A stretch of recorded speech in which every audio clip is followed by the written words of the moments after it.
20th of January 2020, a big news story went around the globe. The Daily Mail wrote this headline: "Mystery as British man, 39, goes missing in Bali amid fears he plunged from a cliff beauty spot as his belongings and a love note to his ex-girlfriend were found nearby." I contacted the Daily Mail and said, this is the real story about Ryan Roth. This is what he's actually done. And 4 weeks later, on the 21st of February 2020, they wrote this headline: "Exclusive. British man suspected of faking his death in Bali is a serial con man who set up fake charities to trick people out of cash and even took his grandmother's life savings, uncle reveals." Police are investigating if the Briton missing in Bali could have faked his own death. His uncle claims missing Ryan Roth is a con artist who scammed his own family. A heartbreaking letter from Ryan's grandmother says he owes her thousands. Ryan's ex-girlfriend said he made bad decisions. Ryan Roth's belongings were discovered at a 500-foot cliff top in Bali last month, and a body is yet to be recovered from the scene despite extensive searches. So I just want to give a quick shout out to our show sponsors, Freedom Divers Cyprus. They're a PADI recreational dive centre based in Paphos in Cyprus. They do amazing work with disabled people, taking them scuba diving for the first time. They do a lot of PADI courses. They do a lot of guided dives for experienced divers. They do shore dives, boat dives. They've only ever had 5-star reviews on TripAdvisor, so check them out, freedomdiverscyprus.com. So my name is Sean Flynn, and I am Ryan Roth's uncle. I want to apologise now in case I swear during this, but this he really winds me up for everything that he's done to his family and people around the world. A lot of people have described him as a narcissistic psychopath. So I googled it, and this is what I found out. A narcissistic psychopath is a type of personality disorder that exhibits traits of both narcissism and psychopathy. These individuals are very destructive to people around them. They're usually unable to feel guilt, empathy, and they have no problem manipulating others for their own gain. Narcissism is a disorder of self-esteem. They are deeply insecure, so they want everyone around them to feel insecure. Their defense is to drag people down with them so they can feel superior. And a psychopath, on the other hand, doesn't feel any remorse. When they do something bad, they simply don't care who gets hurt. A psychopath is someone who tends to be calculative, cunning, manipulative, and exploitative, lacks empathy, and doesn't think or care about the consequences of their actions. Psychopaths have extremely charming facades that they use to manipulate those they interact with. That describes Ryan 100% from a very young age up until his last disappearance. Very shortly, there's going to be a documentary that's actually going out on Discovery Plus in the UK. I've done a lot of filming for it with a great production company called ManAlive Entertainment. I went to London, did some filming, and then I was fortunate enough they flew me over to Bali to do some more filming. It's an amazing story. There's a lot of things in the documentary that talk about Ryan's life, the scams, everything that he's done, the people that he's conned. But I'm in a position that I can tell the things that they can't tell. There's some legal issues and also time constraints. They only had 60 minutes to produce a show, whereas I have longer than they do. So why not have me telling the rest of the story that they haven't said so far? So who is Ryan Roth? He claims to be a lot of things. When you watch the documentary, you won't believe what he's claimed to have done. There's so many things. I'm going to be talking about some of them as we go along. He's had a lot of good ideas. That's the only good thing I'll say about him. He comes up with these fantastic ideas. They're all good causes, very convincing, and people believe in him, and that's why they invest their money with him. Unfortunately, things never materialize and their money just vanishes. I'm going to be telling many stories about Ryan. Don't just take my word for it. These are what other people have said about him over the years. It's not just me telling this story, trying to make him look bad. Everybody's saying the same thing. You'll see a familiar pattern as we go along, especially with correspondence. In emails, he'll start off really nice. then it'll start getting nasty. It'll start getting abusive when he doesn't get his own way, or if you tell him that you're not going to lend him any money, or if you start questioning him. So 12 years ago, my mother confided in me that she'd lent Ryan her life savings. She had nearly £20,000 in the bank when she sold her house, and that's when Ryan came onto the scene. Ryan comes up with a story that he's doing a charity event in London. There's going to be a lot of big names there, a lot of big stars, and he needed to borrow £5,000. Then things overran on the budget, needed another £5,000. Shortly after, there was another £5,000. And then a couple of years later, there was another scam, which I'll read about later, for another £3,000. So we're up to £18,000 now. So this is a conversation that my mother had with Ryan on Facebook. I managed to print this off while she was still alive. Sadly, she passed away in 2019. She never got her money back. Unfortunately, the only witness to the story was Ryan's mother, Sheena, who passed away a few years earlier. Ryan must have been jumping up and down with joy when she died, knowing the only witness to all this money that he got couldn't tell her story. So this actual conversation that I printed off the full conversation. It was 40 pages long. So I've edited it down just to concentrate on the main things, but you'll see how the pattern goes. So my mum's name was Dorothy. So Dorothy, she says, what happened to the parcel you sent and any money would help me that you promised to send or put in my bank? I hope you're well. Love, Nan. Kiss, kiss, kiss. That was the 27th of January 2013. Ryan replied, we'll try to send some money next month. That's nice of him. Ryan, can you send me your banking details again, please, Nan? I will try to transfer something tomorrow. I've never transferred from my bank when I'm not in the country, so it might take a few days, but I have a little for you. It's not much, but it's a start. Ryan comes back again. I'm launching a new travel company. I'm doing 20 hours a day. Sorry, I've not done that yet. Google Corvair 500 Future. They just asked me to join. That's the biggest thing so far I've achieved, I think, in recognition. My mum says, did you put any in my bank this month, as it's not shown on my statement? That was in March 2013. Ryan comes back, not yet. I only made $900 last month. This month is looking better, so I hope to have some spare next month for you. He then replies again, hi Nan, I'm in bed, pulled my back out. End of June, my mother says, Ryan, did you put any money in my bank, as I can't see it on my statement? I hope your back's better. Nan, kiss, kiss. Ryan, hi Nan, it's been a very tough few months. I should be able to put some in the next 7 days. Please remind me, and I'm sorry for the delay. I appreciate you not constantly reminding me, as it would have stressed me out. I'm trying to do my best. Okay, thanks. I would not ask, but things are tight. Nan, kiss, kiss. Ryan, things are always tight, as I owe you a lot of money. Hey. Then Ryan comes back, payment confirmed. She's actually got a payment from Ryan. How much? £50. £50.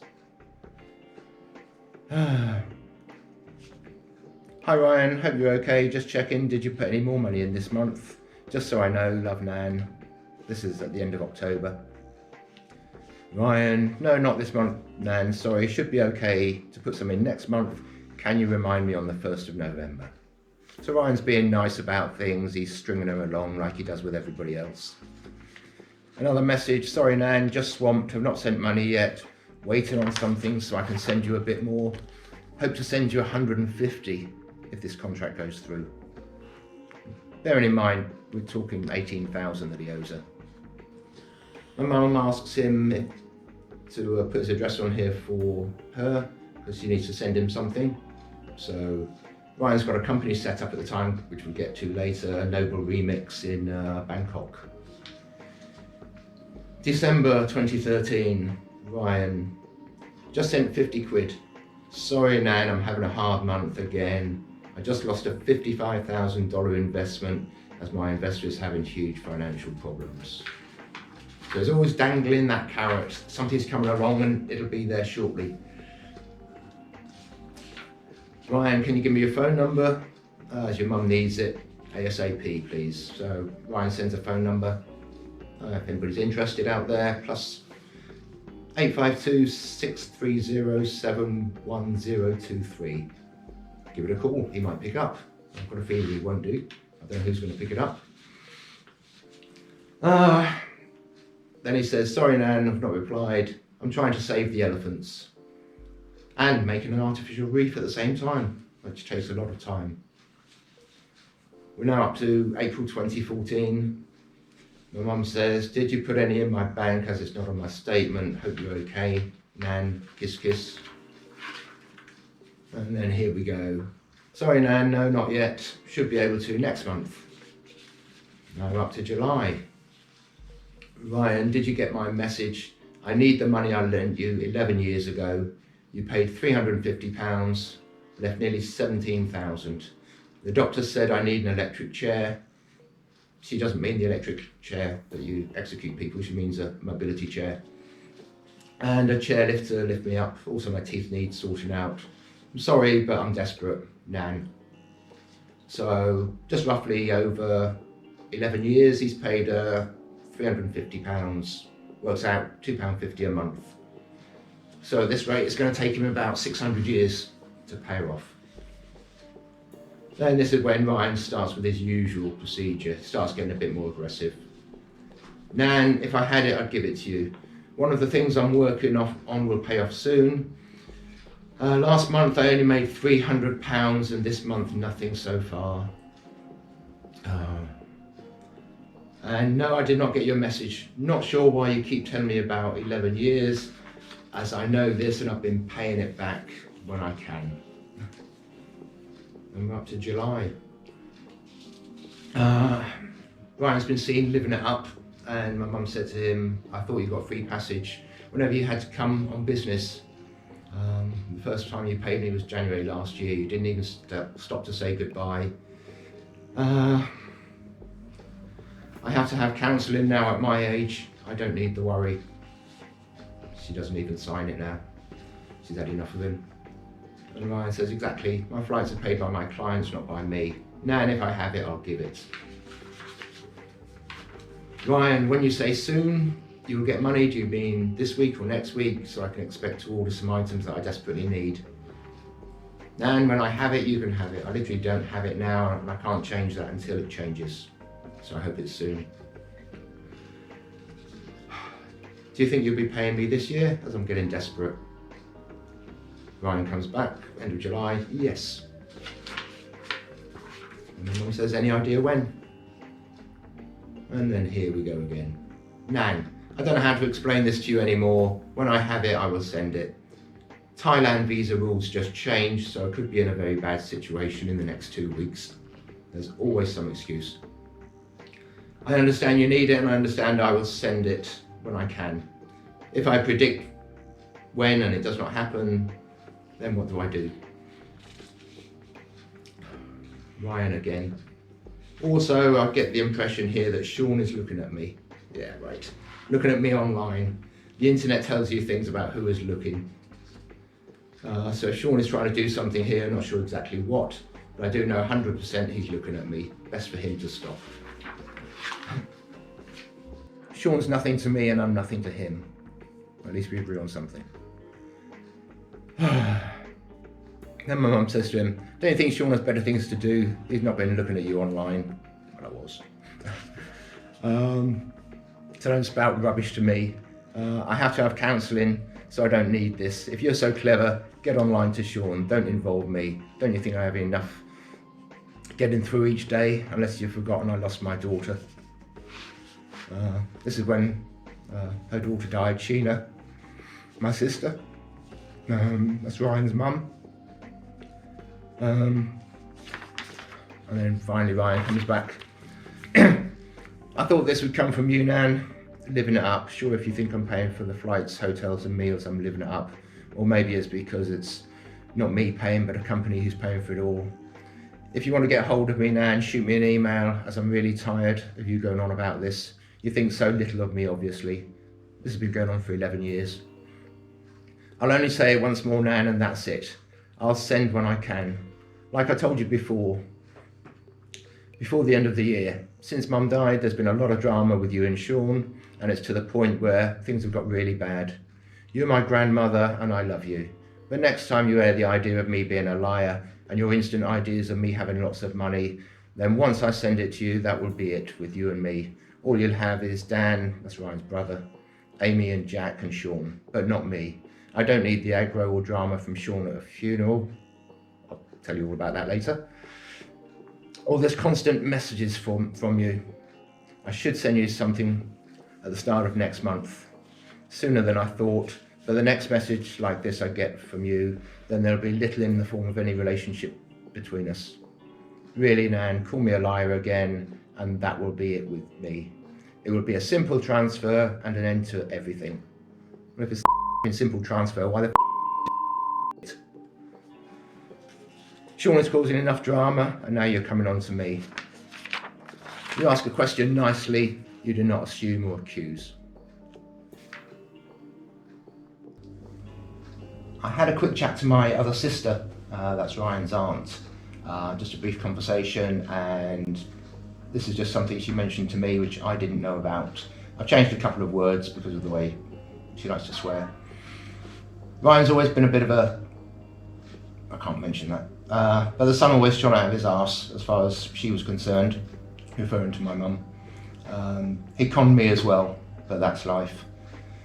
She's never going to get the money back, and I know I'm not. I think she may have lent him about £7,500 to £10,000.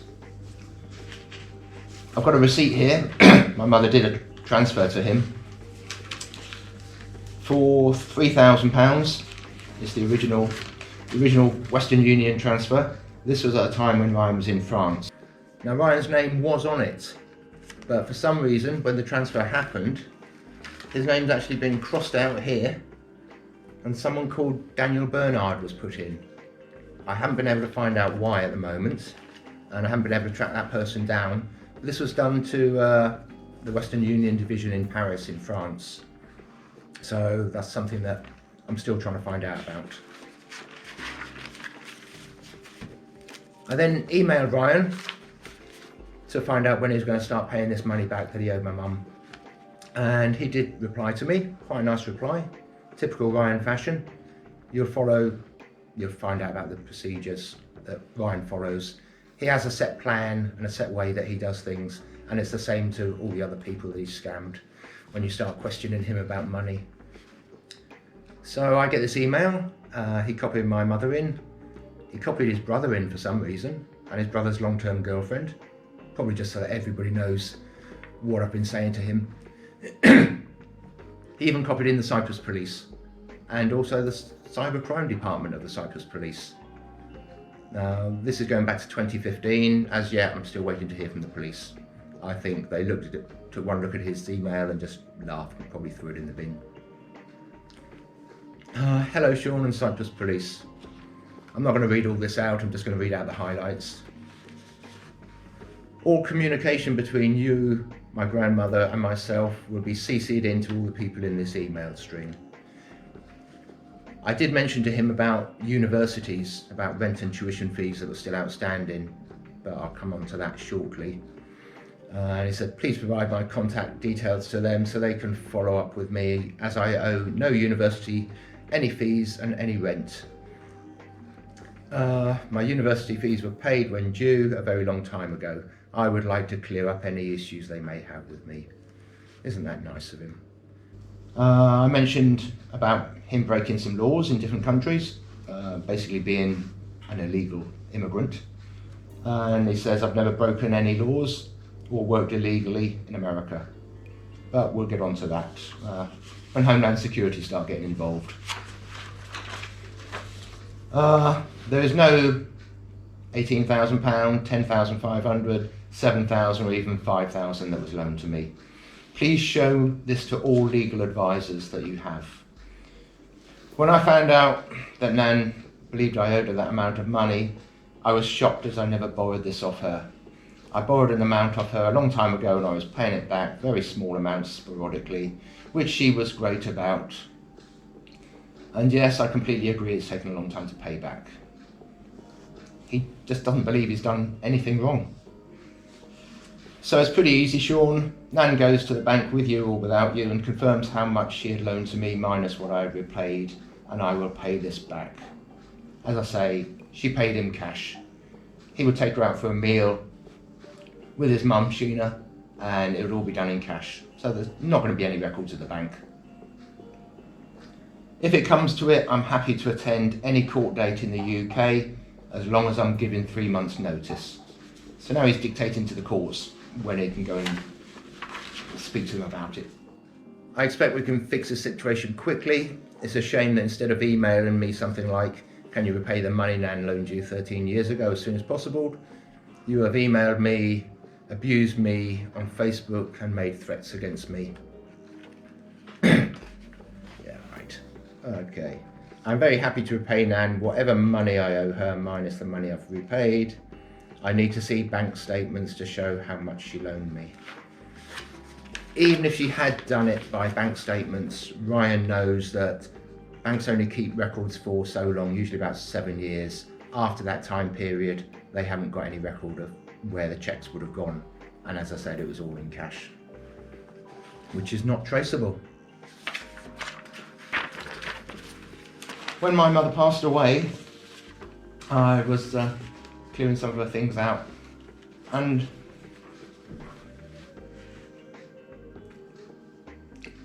I came across a letter that she had written to Ryan, which was in a box. She didn't know where to put it. I'm going to read out the whole letter. Some of you may have seen the letter already that I sent on to the Daily Mail in the UK. "Thanks very much, Ryan, for letting me down. I have no money left now. I'm worrying for the first time in 70 years. I've had no stress and you have put paid to that. I trusted you and thought that you of all people would not let me down. It goes to show I was wrong. I will never trust anyone again. It took me hours to get you the 3,000 from the bank that I sent you on the Western Union transfer. Yet 6 weeks later, you have not given me any money. And all the money that you owe me, nearly £18,000. And for the first time in your mother's life, she had a few bob behind her just in case she was ill, and you robbed her of that. So I mentioned before, when my mother sold the house, she had some money left over. She had given some money to Sheena, which I think was about 4,000 or 5,000, just to make things easier for her. And clearly, he even managed to steal that. You have made me ill since you took all my money. The doctor has said it's stress and worry, and it should not be happening to me at my age, but it has, and it's all through you. I lent you money left, right and centre and not a penny back. You just kept wanting more. Sean was moving to Cyprus and I have no money to go and see him as I am broke. You've only paid me £350 since February the 4th, 2013. I think that's about time you pay me back. Your mother had to borrow money off her boss to pay her rent. Have you no shame? To think your mother went hungry because of you. She signed it, Nan.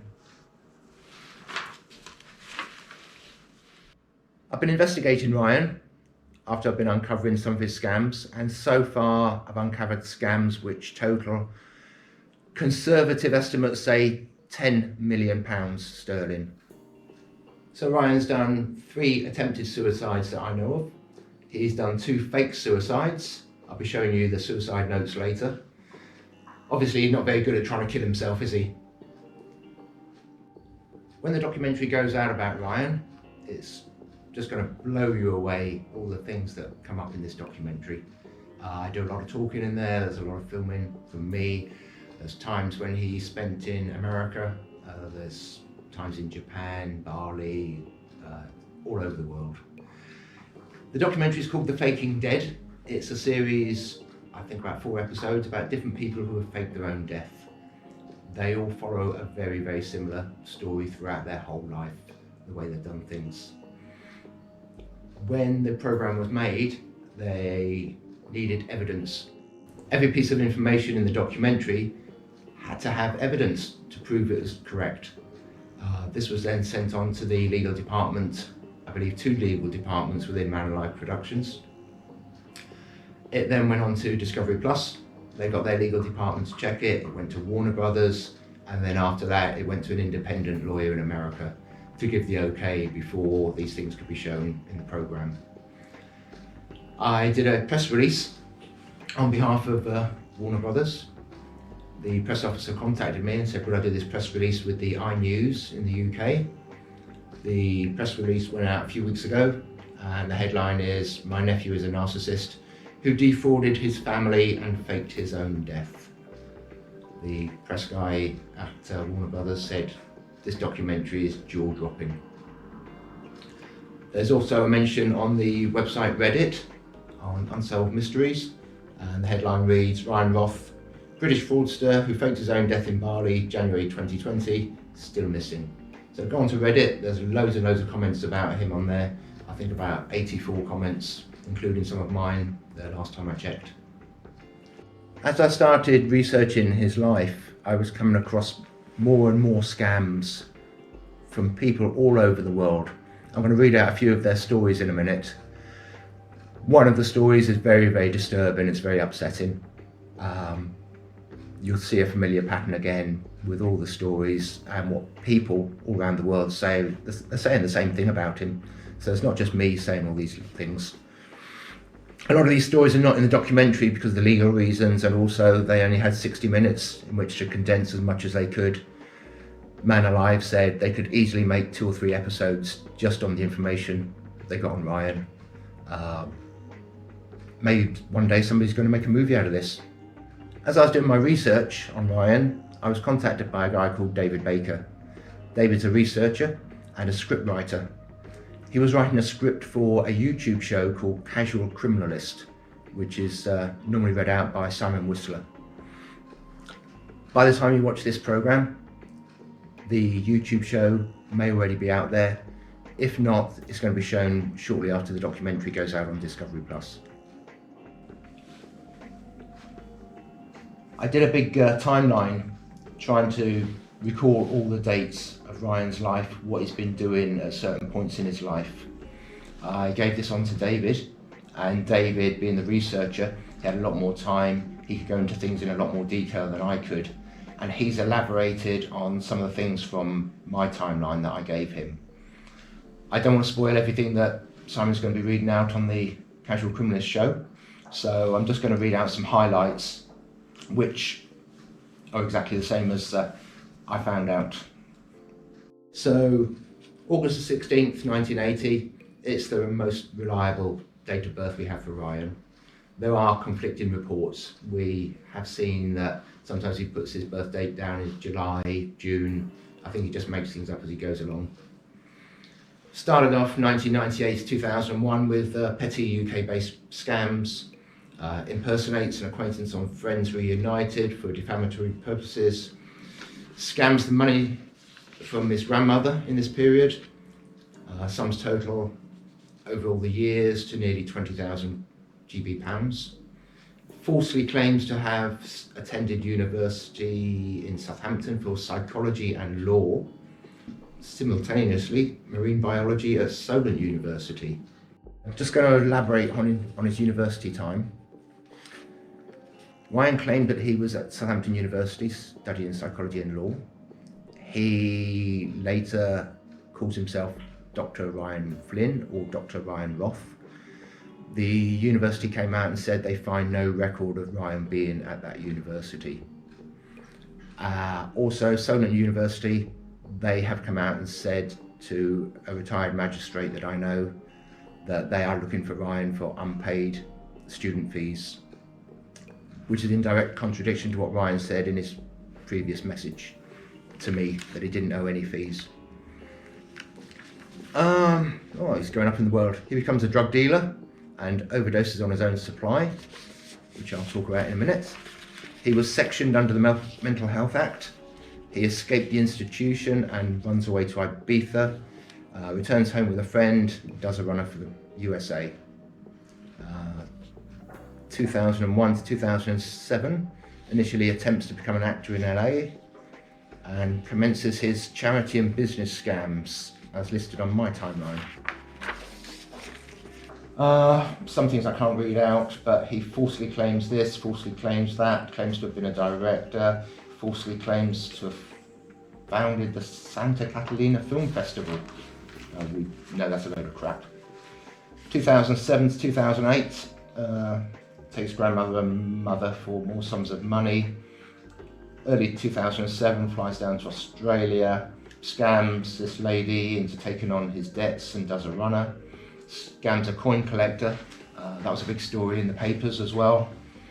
Poor old woman got scammed by him for about 8,000 Australian dollars. He's wanted for questioning by the police, skips the country, and there is an active arrest warrant still out for him. That's been confirmed. There was a website set up all about Ryan's life and scams. It's an amazing website. You'll find out so much more information. Just visit Ascamaday, all one word, Ascamaday. It's got so much information. It's brilliant reading. 2007 to 2009, his primary scam is White Orchid. Now, White Orchid was set up as a charity to rescue children from child sex trafficking. All of Ryan's companies that he sets up and whatever he does, they're all good causes. People believe in him. People want to help save these kids and save other people. And that's why they invest in him. He got a lot of money out of that. David says that he takes in approximately $500,000 in donations. This went into his private PayPal account and was never seen again.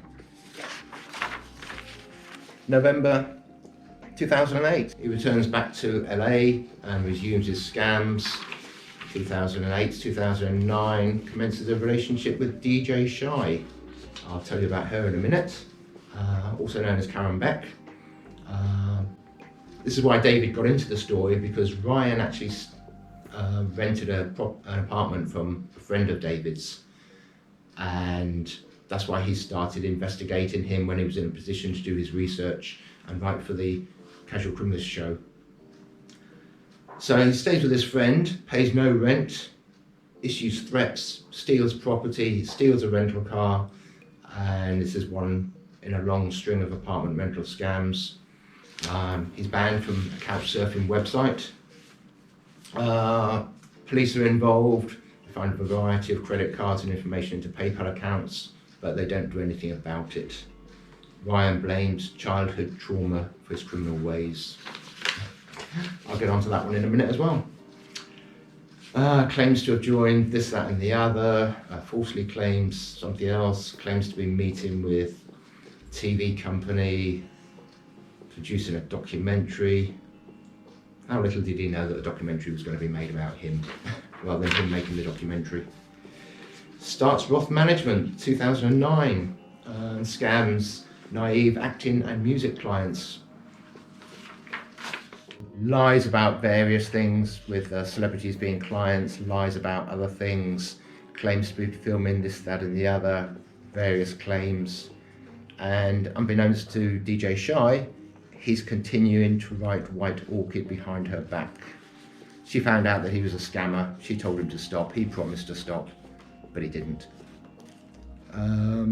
December 2009 to March 2012, reaches out to a childhood friend to scam him about renewable lumber in Scandinavia.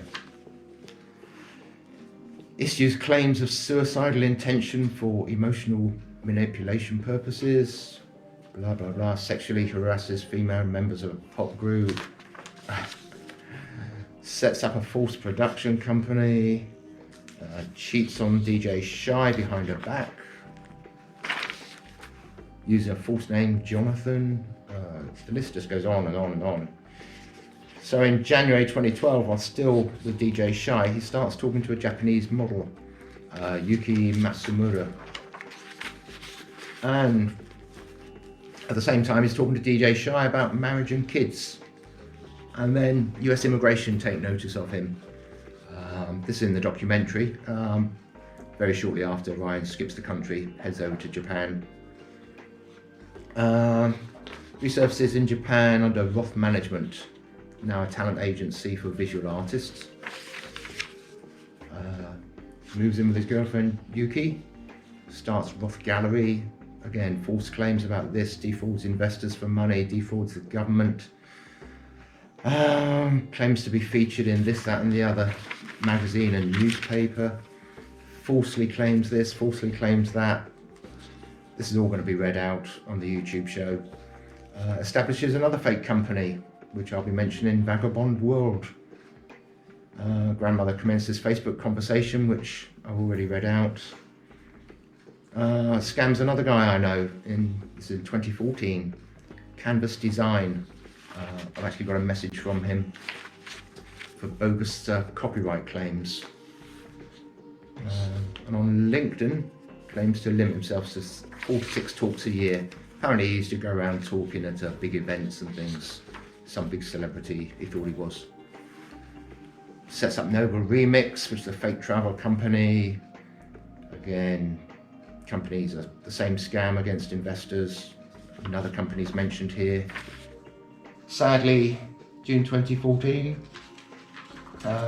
his mum dies, and Ryan falsely claims to have no money to travel and delays the funeral.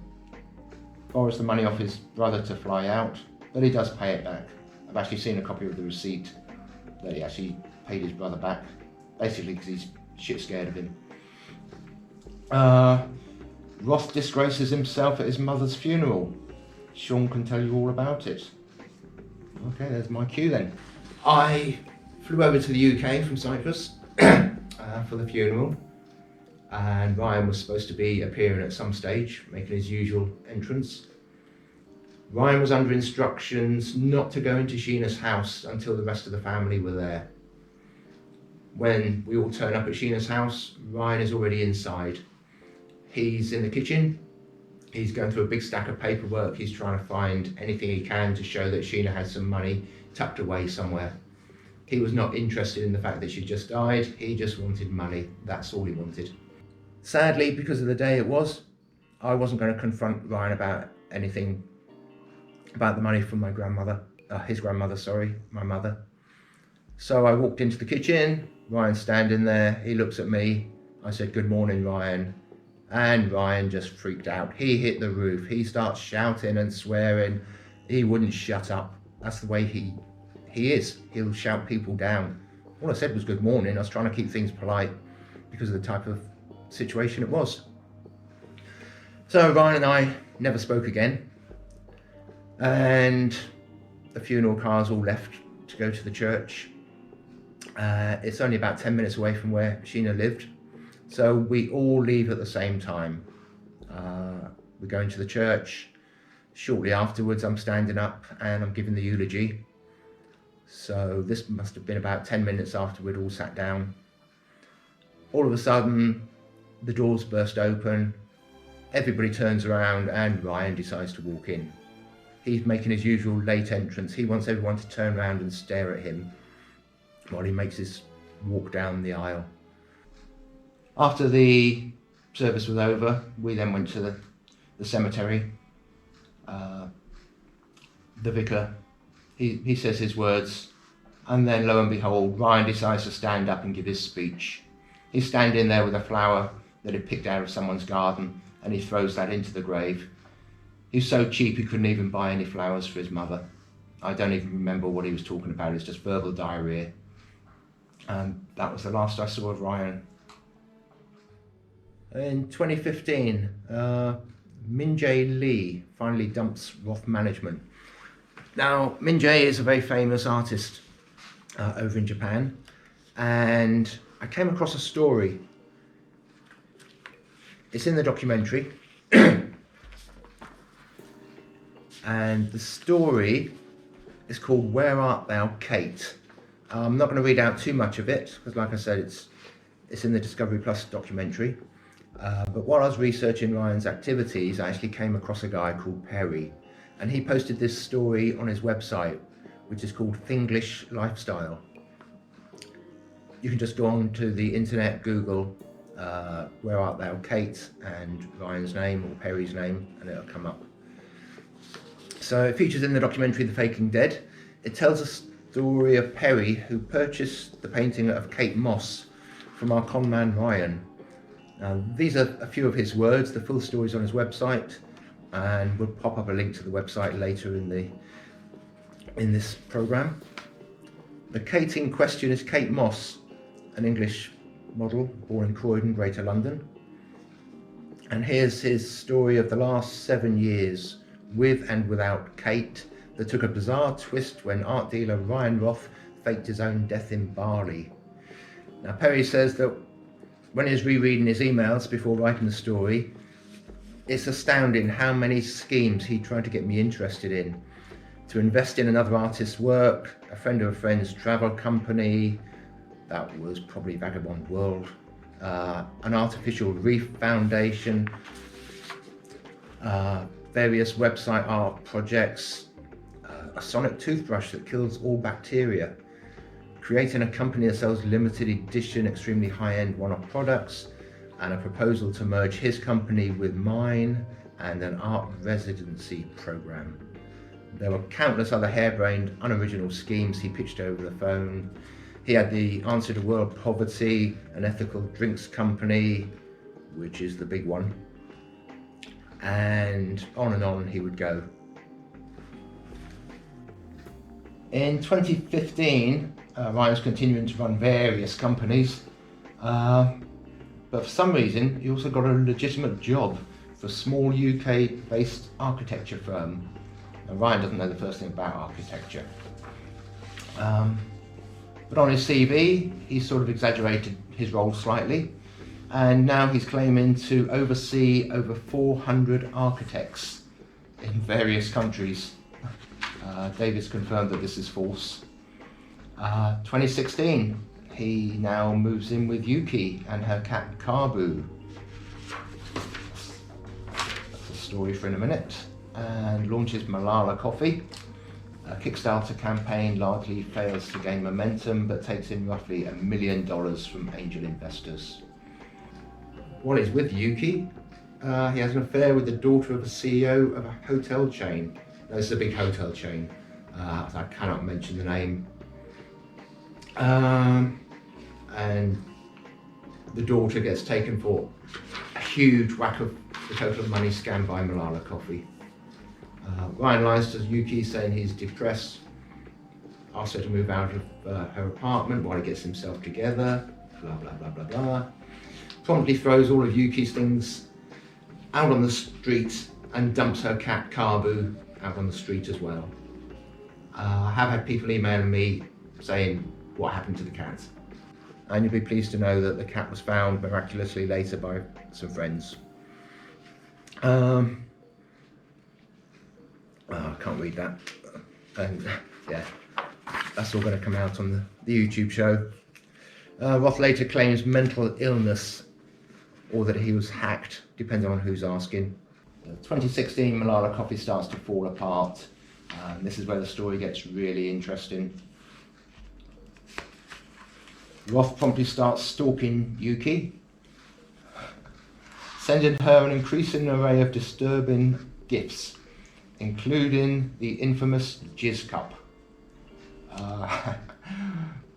What this story is, basically after he dumped her, he decided to send her a cup of his semen in the post for her. I wish I could produce a cup. He must have spent a long time trying to fill that up. Ah dear, that's a sick story, that is. Roth shuts down Malala Coffee, blaming Brexit, and does a runner for Bali with the CEO of the hotel chain hot on his heels. I'm not gonna read any more of David's timeline. I'm going to tell you a few of my stories now from various people around the world, leading up to the big scam, the fake suicide in Bali, and how we know it was 100% fake.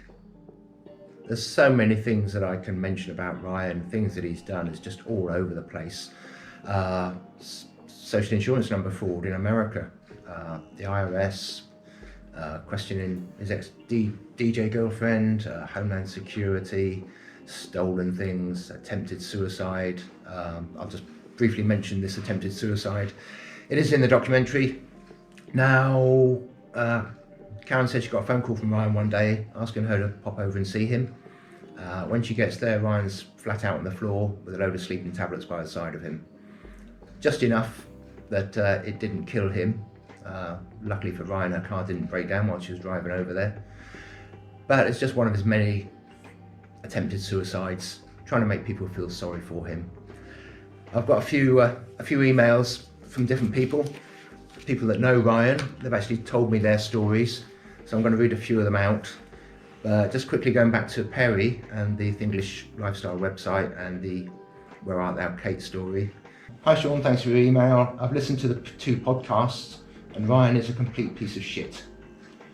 So the 2 podcasts that he's referring to were done by a really, really nice lady called Felicity over in Australia.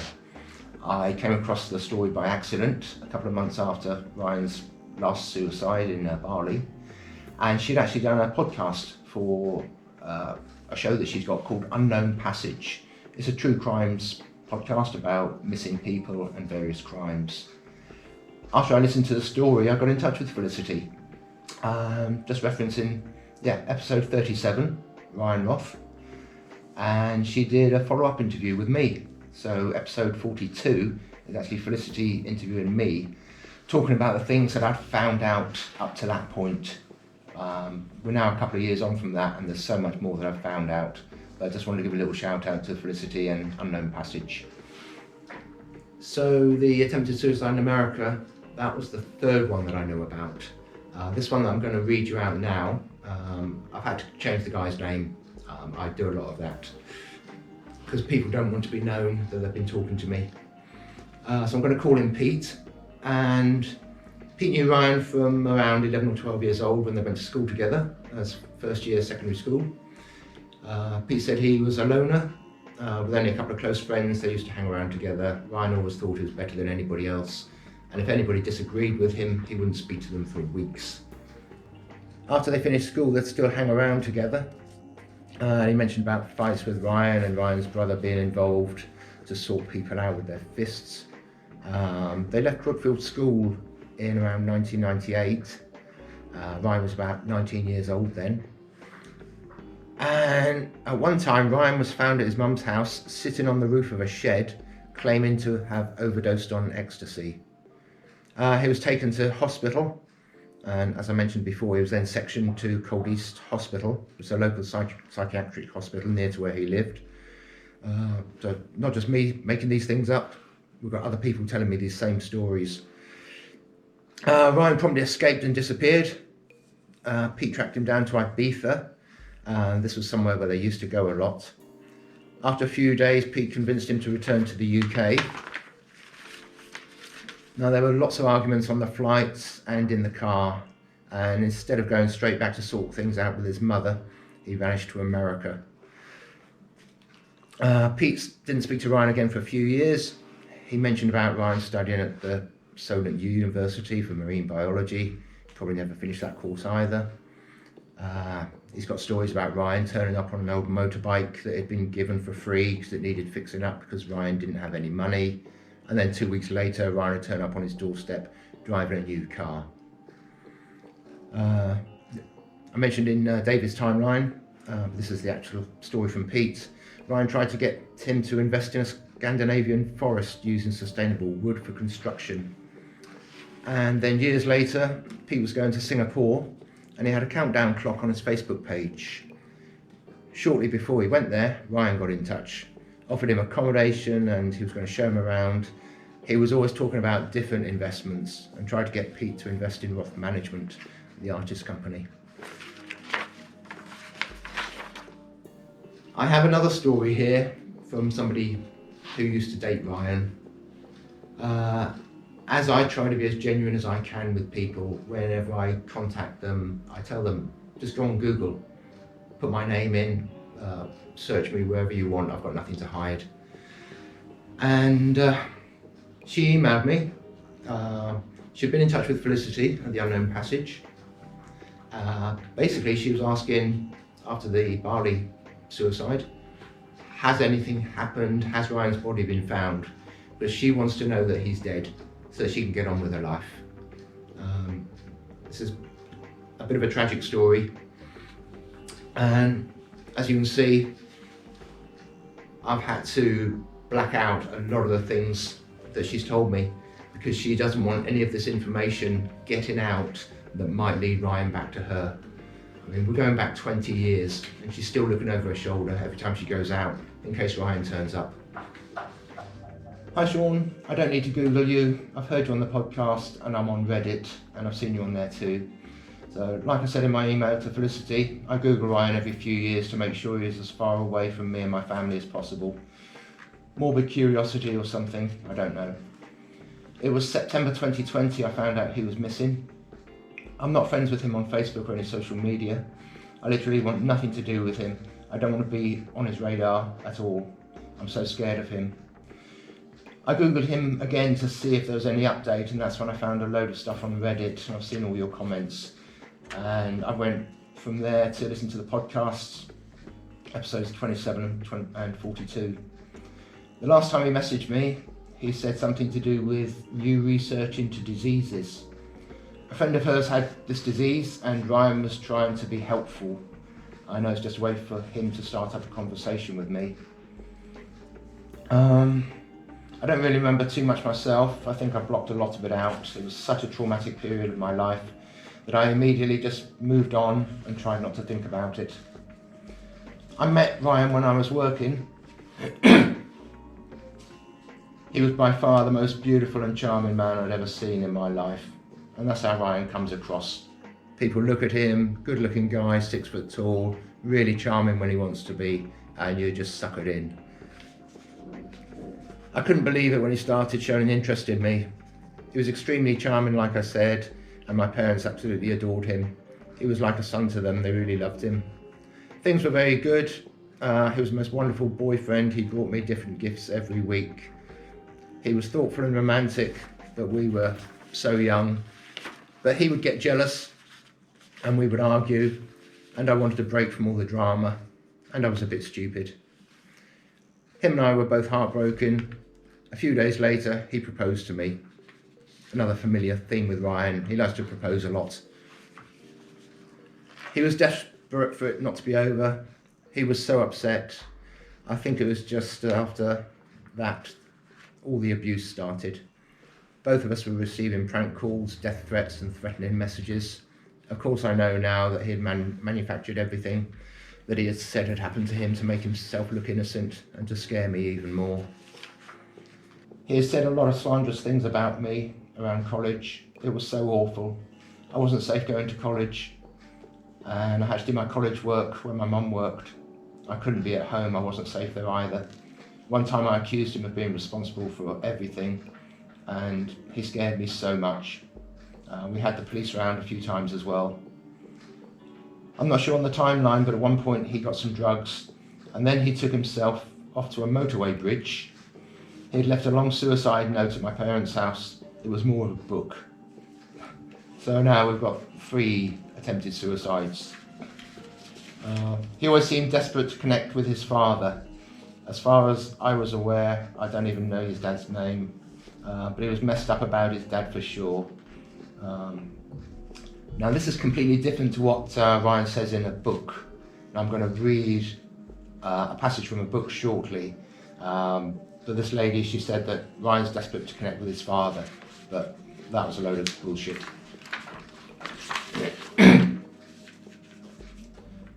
Apparently while she was at college, a male friend ended up in a house share with Ryan. They absolutely hated him.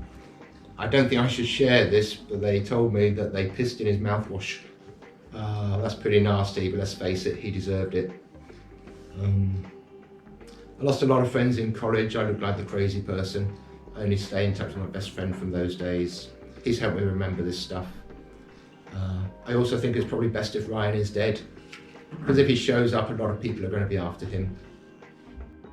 So I've got another quick story here. I've changed the name of the person again.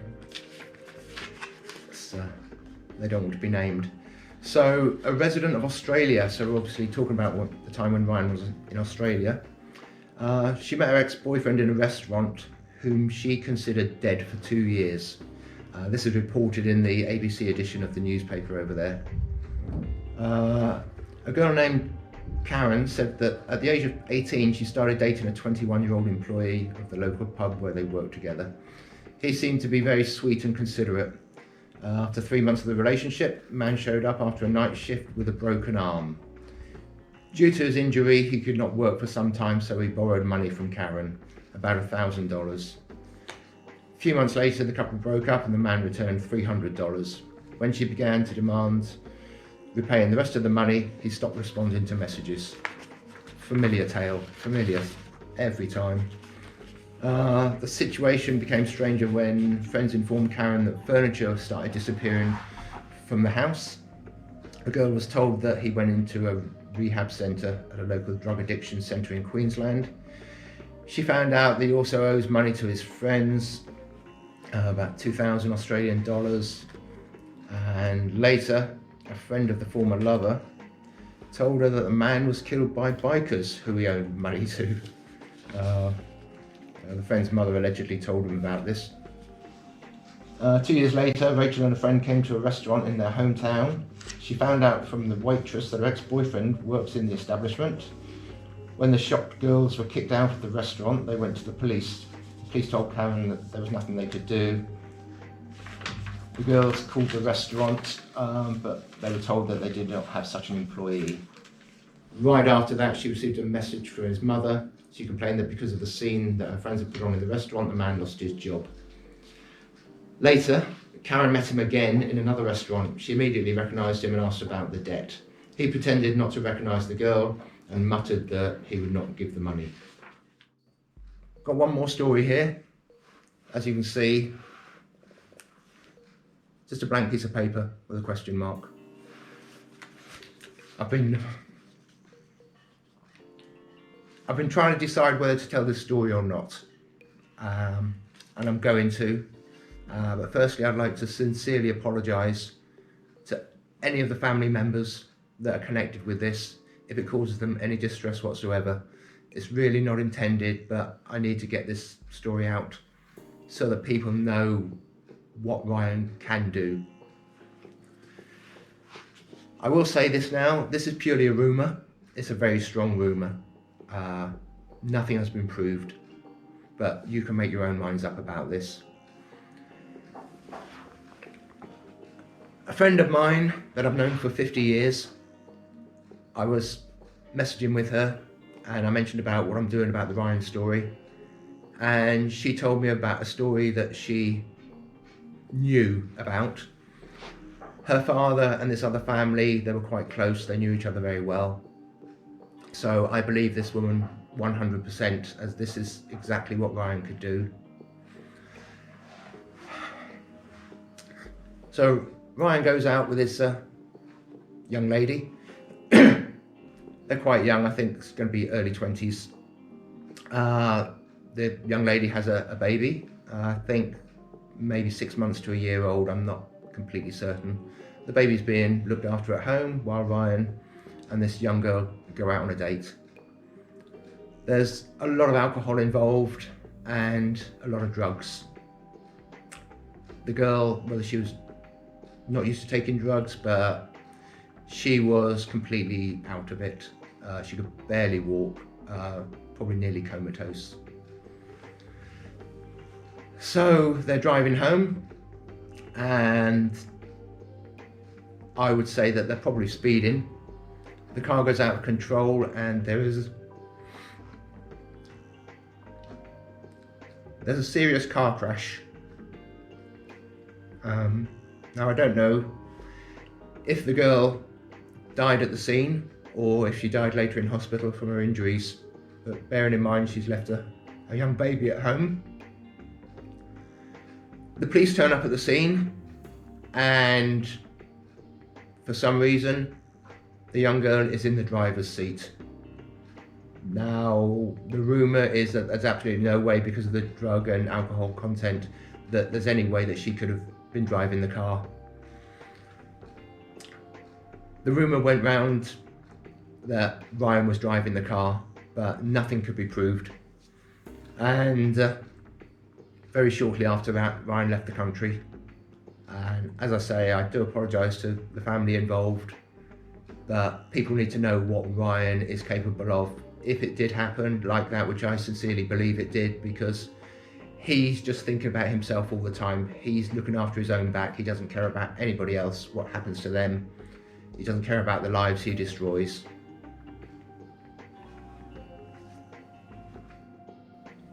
I spend a lot of my spare time researching on Google and wherever I can research things, just putting in different keywords, and it would be fantastic if there's any internet detectives out there that can share this story around or look into things further. Internet detectives are great. There's a program about a story called Don't Fuck With Cats, and as a direct result of these people researching things that they found out in this program that happened about the cats, they actually managed to track down the guy that actually killed the cats for little clues. And I need people's help also to look into this story more, see what else you can find out that I can't find out, and see what avenues we go down. There's so many rabbit holes. You'll put in keywords, you'll come across different stories. And I was doing one research one day and I came across this. It's a book by a guy called John Spender. Great book. He's done a series of books, there's about 20. And this one's called A Journey of Riches, Building Your Life from Rock Bottom. When I saw the cover, I thought that face looks familiar. And the top line in the middle there's a picture of Ryan. So within the next 5 minutes, I got a copy of the book. I downloaded it and I started reading it. I'm going to read out a few excerpts from it, a few little references going backwards and forwards. And Ryan decided to call his chapter Taking Responsibility. Where to begin? Let me explain. But first I'll say I've achieved some measure of success which you can judge for yourself. I studied psychology and law at university. My mother was good in her own way. She'd give me anything she had. Yeah, we know that. She gave him everything. He robbed her blind. Then there was my father. Well, that's a mess of a situation. As I said previously on one of the stories, Ryan said that, the lady said that Ryan was desperate to connect with his father again. But in the book, Ryan says, so when I was 15 years old, I told him, I don't want you in my life anymore. Don't make excuses. You lied to me. My father would later go through various people to get in touch, and his father made him an offer to take over his multinational company, which Ryan refused because Ryan wanted to be going out into the world and doing good things for good causes. If somebody wanted to leave me a multinational company, I'd take it. I'd use all the profits to help all the good causes. I wouldn't go around scamming millions out of people. Ryan's father, he was part of the travelling community in the UK. Travellers have a reputation. They all seem to have a lot of money. They'll go around knocking on people's doors. They've got some tarmac left over from a previous job. See if you want your driveway re-tarmac in. And this is what Ryan's dad was like. So I don't know where he gets the idea of a multinational company, but this is how Ryan likes to sell himself. Whatever happened in Ryan's life, he makes it out to be so big. He just changes it to however he wants to. Our home was a rental home, and some months we had no money to pay the rent. Ryan's dad used to go around. Ryan's dad was already married with kids when he met my sister.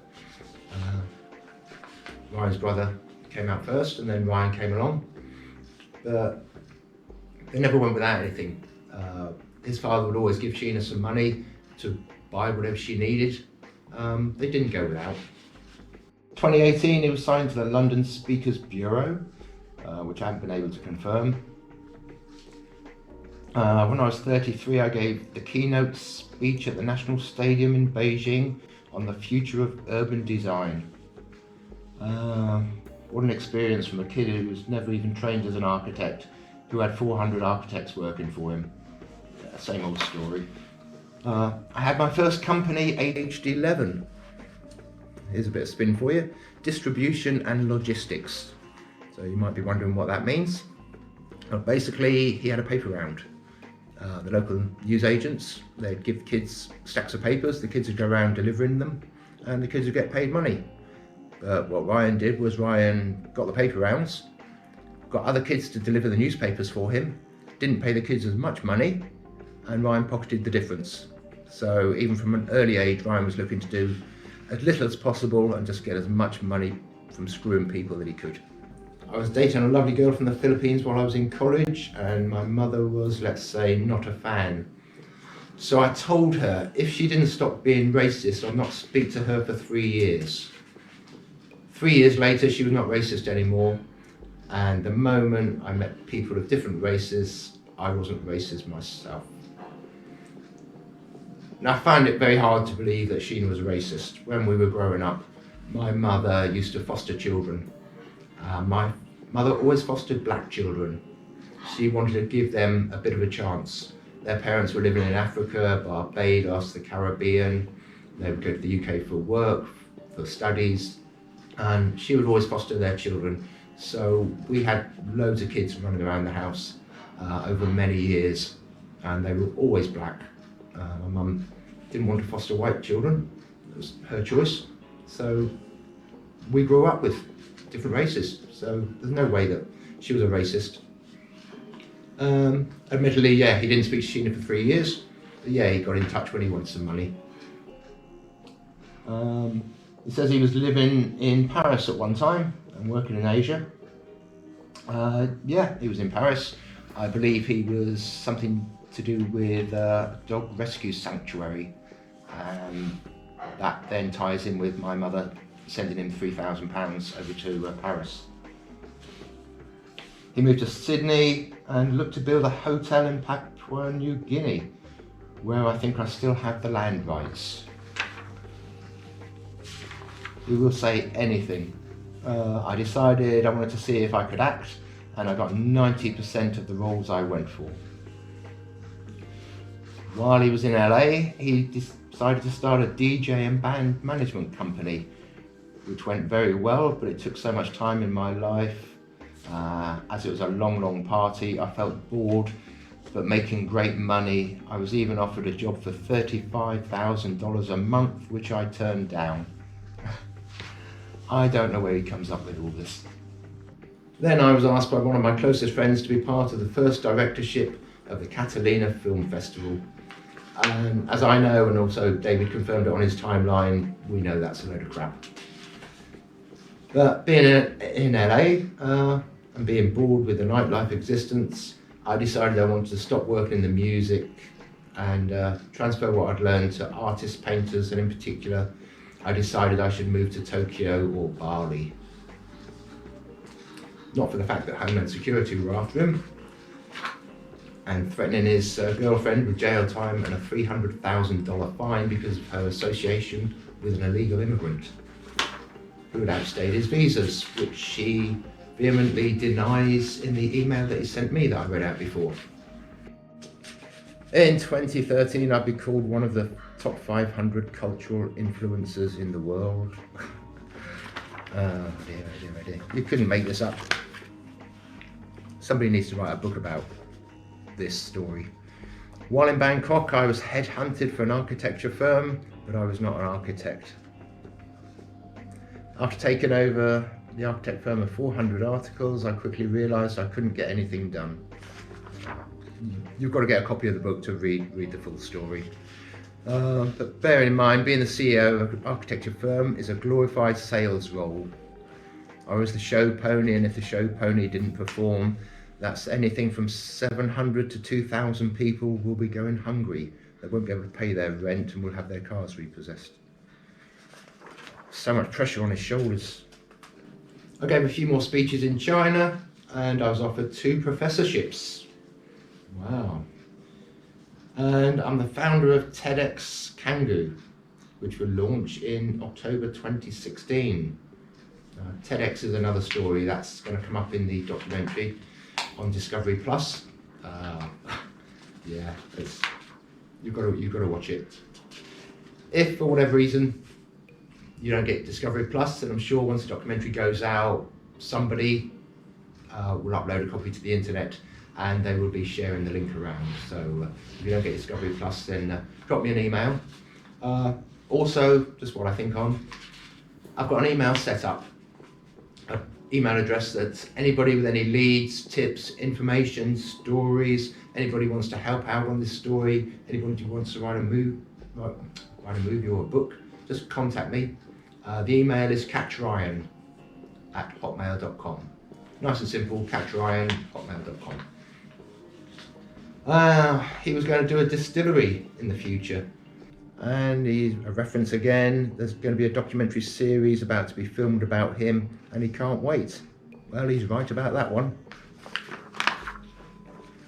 And the women I've mentioned in this chapter have moulded me, and I still have pieces of them in my personality. But Yuki made me who I am today.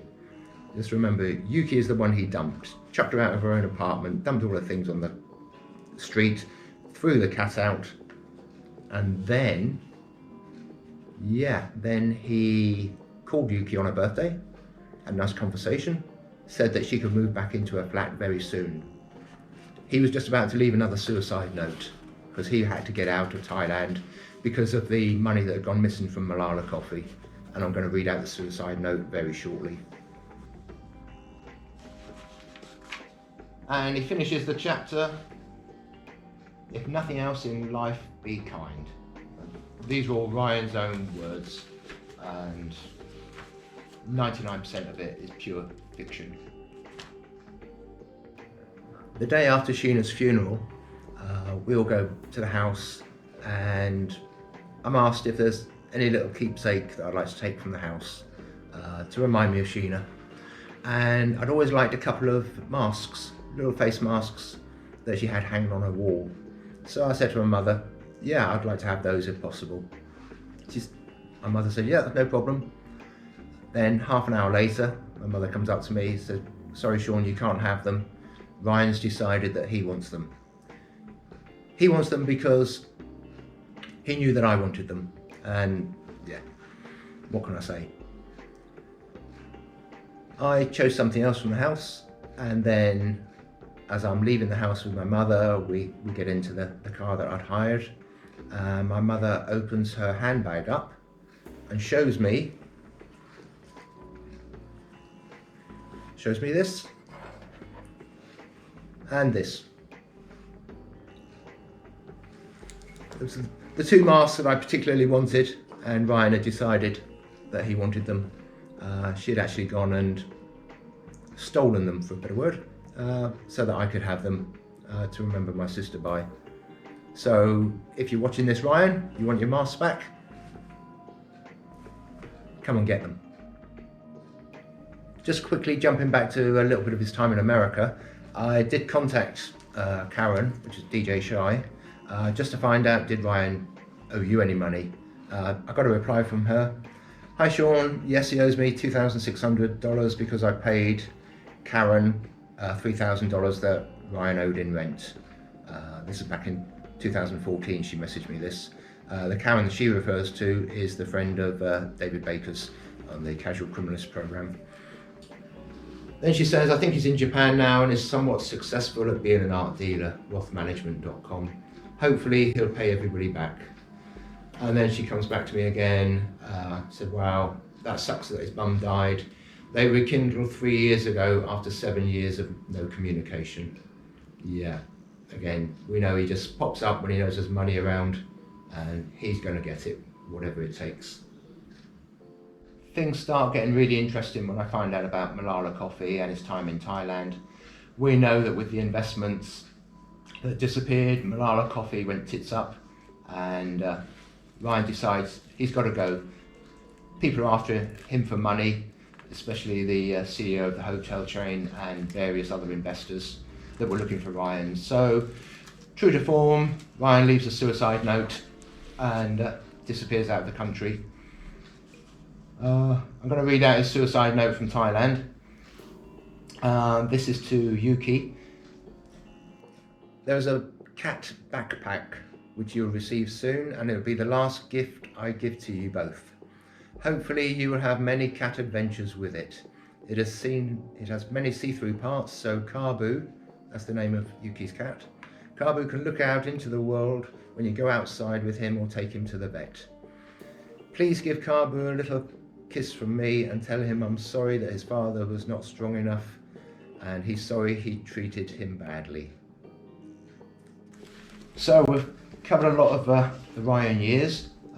Just to recap very quickly in case I missed anything out. Some of the companies I've talked about that Ryan was involved with, there was other companies which he set up, closed down very quickly. We know about the Waikolopi Foundation for the child sex trafficking. We've got Our Planet UK, we've got Blood Rose, we've got Our Planet Retreats, we've got Global Nomads, we've got Global Energy, we've got Living Legends, we've got Roth Management, Malala Coffee, Noble Remix, Intentions 21, Real Global Solutions, New Filmmakers of LA, and Ryan Roth Art, along with a few others. I've also got a list of 8 different bank accounts that Ryan had set up. That's not to mention any PayPal accounts that I know about. I did a quick search under Companies House in the UK just to find out what companies he was linked with. They were a lot of their companies, but there was one that caught my eye, Living Legends Limited, out of his address in Southampton, where I used to live. And he actually puts down that the company secretary for Living Legends was Dorothy Holmes, my mother. She actually knew nothing about that, so I don't know how he managed to do that, whether he faked a signature. Obviously there's not many checks that go on when companies are being registered at Companies House. But yeah, company secretary. So she never got any money out of it for that. As I continue looking into things that I can find out about Ryan, has he died when he left Thailand or not? Who knows? But he quickly fled and ended up in Bali, and he started a company in Bali called Kabu Coffee. So if you think about it, he disappears from one country, he's left a fake suicide note, he's gone to Bali, he's started another company, he's kept his same name, he hasn't even changed his name, he's still calling himself Ryan Roth. And he's named the new company after the cat that he dumped on the street. So Ryan is now in Bali. We're looking about 2018, 2019, around about that sort of time. And he starts up a company called Kabu, and he's got investors more or less falling over themselves to give him money. He spins it so much, he's taken in completely by the community in Bali. He was the charming, good-looking guy. He was given permission to network. Ryan, because of his father's travelling background and being part Irish, he's got the gift of the gab. He could sell snow to the Eskimos. And Kabu Coffee, yeah. He needed $5 million investment in Kabu. From what another lady tells me, she's in the documentary. I'm going to call her Pippa. That's not her real name. She had her name changed for the documentary because of her fear of her being associated with Ryan. She's confirmed that the company was funded to well over $5 million, and Ryan was getting more and more anxious. He was continuing to get more and more people to invest when he didn't need the money. He had his own agenda. He was trying to get as much money as he could before he knew he was going to disappear again. There were hundreds of investors investing anything from $50,000, $100,000, $200,000. There were so many people. A lot of these people won't come forward and talk to me because they're too scared about their reputations. We've got actors, actresses, government officials, ministers, you name it, they've all invested in him. When Ryan actually decided he was going from Bali. I found out it was because, I'm not supposed to mention the mafia word, but there were some unscrupulous people in Bali that Ryan was getting investment for. Ryan gets the investment, gets the money, but doesn't give it to these people. They're after him. Ryan's got a couple of days to get out of Bali. He knows he's got to go. One of the investors, really great lady called Yunki, and her husband Jared. I met them when I was doing the filming in Bali. They came to the hotel, and I'd been in touch with her previously. I saw a post on Facebook when I was doing a Google search. It came up on Facebook, and she was posting about Ryan because she'd been defrauded out of $50,000. She should have lost $90,000, but after the $50,000 went through, the bank stopped the second transfer because they became very suspicious about the bank that it was going to. So she's on a mission to try and find Ryan, as a lot of people are. She's a fantastic person, and she tells me that she had some contacts that used to do fake passports, and Ryan, or somebody looking like Ryan, was seen to be trying to get hold of a fake passport. I'll mention more about the fake passports in a minute as well. I was having a quick chat to a lovely lady, talking to her on Instagram. She's a really nice person. And what I remember about Instagram, there's a page on Instagram called Fraudster 101. Take a look at it. What you'll find is loads of pictures of Ryan. This person's actually put loads and loads of pictures of Ryan there, and under every picture there's a caption. Some might say, "My name's Ryan Roth, I'm a serial scam artist," or "If you see me, contact the police," or "I'm wanted by Interpol for fraud." Every picture's got a different caption under it. So I don't know who it is, but they're looking for him as much as other people are looking for him. But when I was talking to this lady on Instagram, I'll just quickly read out a few things that she said. I asked her, "Did he owe you a lot of money?" She come back, "Yes, he did. It's created a huge loss financially and non-financially to me personally. He's damaged my great connections that were built with tears, blood and trust with many people, including farmers I worked with for years, before Ryan even knew anything about coffee." So she actually used to work with Ryan. Ryan's claimed that he had over 1.5 million coffee farmers that he was dealing with. People now, especially expats here, still refer to me as the girl Ryan Roth introduced me to. She's just reminded me of another story here. She says, "He even almost raped my friend." Another guy I was talking to, he lives in Bali. He terrified for his life because of his association with Ryan. And he went to a party one night with Ryan. They were in a villa. There was loads of people there. A couple of hours later, there was a big commotion in the bedroom. A few guys went in and they found Ryan trying to actually rape a young Asian girl. Ryan got thrown out. Don't know what happened to the girl, what her name was or anything like that. But it's the sort of thing he would do. He doesn't get his own way. He's determined that someone's going to pay somewhere along the line. This lady also says, "We can't even mention if we ever worked for Carbu from 2019.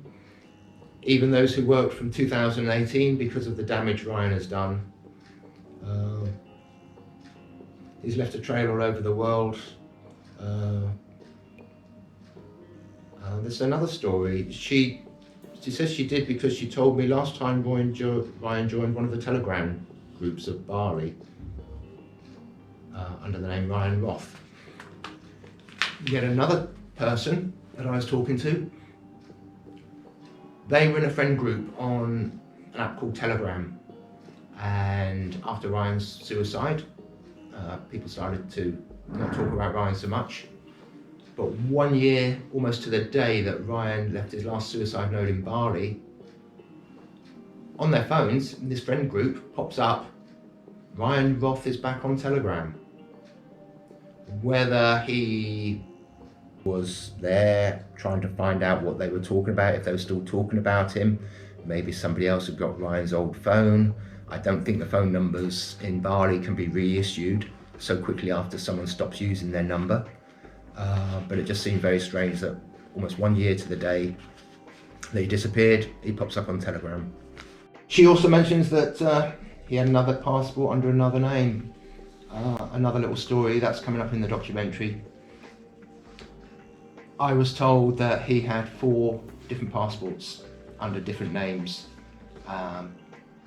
The person who said it, she can't remember what the names were.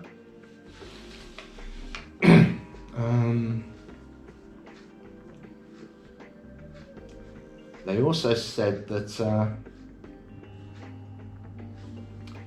after the suicide, said he went down from Jimbaran the next day after his bike was found, talked to his girlfriend, Thai girlfriend. We even logged into his cloud account to track him. He took it back by renewing his password after 3 hours, but he was still in Indonesia that day that his things were discovered at the top of the cliff. So she's saying he's still active, his things have been found at the top of the cliff, he's still in the country the same day, which then brings me on to this, which somebody emailed me. On the day of Ryan's suicide, later that afternoon, I actually have the copy of a flight ticket. Ryan had booked a flight out of Bali for the day that his things were discovered on the top of the cliff. Now, if the police were doing their job properly, they would have looked into the airports regardless. I'm not going to say too much about the police in Bali. The police did come out and say that Ryan could have fallen off the cliff because he was taking a selfie. Okay, that's plausible, but you're going to take a selfie, you're going to leave a suicide note. Yeah, that's not going to happen. I think the reason he decided to fake his suicide was because most of us in Cebu wanted to resign in January 2022.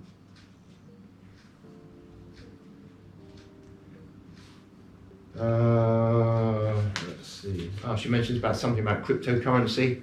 I've come across a little story about crypto from years ago, a company called Leoncy. I don't know much about it, so I can't confirm if it's Ryan or not, but the stories going around are Ryan was involved in a little bit of crypto in the early days. I even lost my old good connection in the ministries.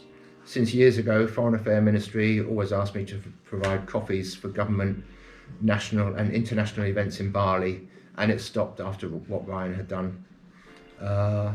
3 of the coffee businesses my friends and I had built before I worked in Cebu with Ryan even struggled until we had no choice but to close it because people are afraid with us after Ryan's scam. That's why I decided to move on like everybody else in Cebu last year. None of them helped me solve the issues or paid bills that Cebu had with the farmers. She's not sure where he's gone. She thinks possibly Vietnam or Cambodia. A lot of people think he's still in East Asia or one of the Asian countries. She said Malaysia could be a transit country. If he did travel through Malaysia, he might intentionally get stuck there. I'm not going to read any more of that out, but let's just say Ryan decides to commit suicide right before COVID. Suicide note found January 2020. A lot of countries around the world were being locked down around about end of February, March time. So everybody's walking around with masks on. You wouldn't recognise him if he was staring at you in the face. Back in 2021, so this is 15 months or so after his last suicide, I sent him a message on Facebook on his Ryan Roth artist page. Just said, "Are you available to chat?" And a little picture pops up by the side of it. which means it's been seen. So somebody, either Ryan or somebody with access to Ryan's Facebook account, actually saw that message. Now, knowing Ryan, he's not going to give his passwords out to anybody. He likes to control things too much. And shortly afterwards, I'm not sure the date on this one, 10th of March 22, I sent him another message on the Roth Management Facebook page. And it says, seen by Roth Management at 17:47. So probably about half an hour after I sent the message, somebody at Roth Management saw it. So while I was filming The Faking Dead over in Bali, I was fortunate enough to go to the actual top of the cliff where Ryan left his last suicide note. The day before that, I'd actually gone out scuba diving. I was being filmed underwater, actually doing a search for Ryan's body to see if it was going to be there. We knew it wasn't going to be there, but I wanted to take a look for myself. Now, at the top of the cliffs are at an angle. They're like a 45-degree angle. They might be 500 feet high, and they're covered in trees and bushes. It's probably from the top of the cliff going out to sea, it's probably about 100 meters away before you hit the sea. So anybody jumping off the cliff would just get stuck in a tree or a bush.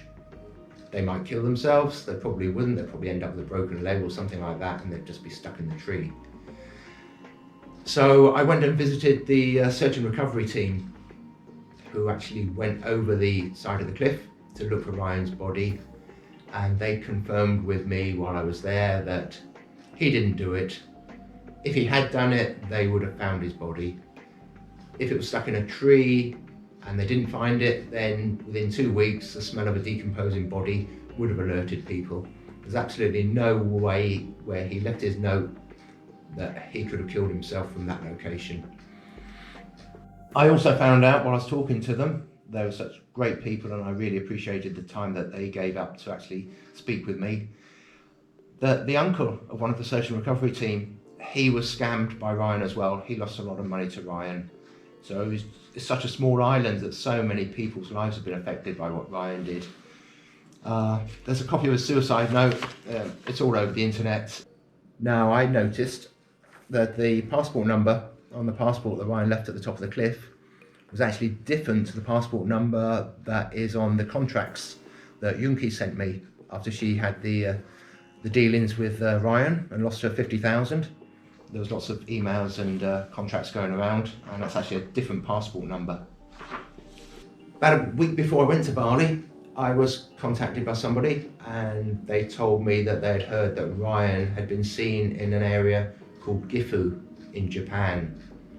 Now, looking on the map, Gifu's sort of an area which has a big area next to it where people could easily disappear if they wanted to.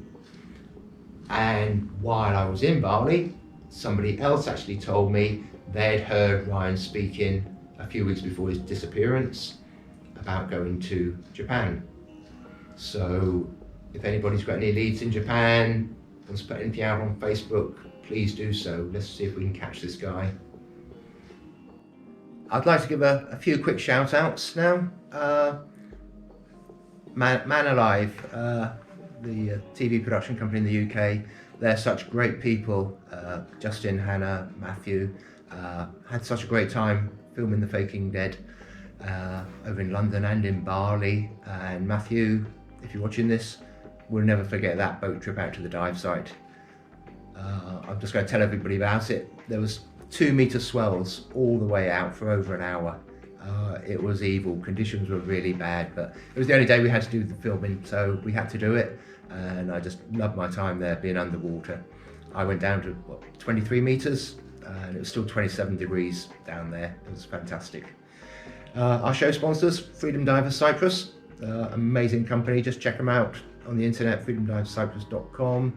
Look at the reviews on TripAdvisor.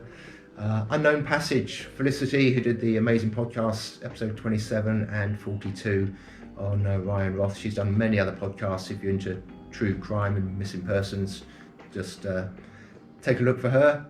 I'd like to thank Perry for the the Kate Moss picture story, it was fantastic of him.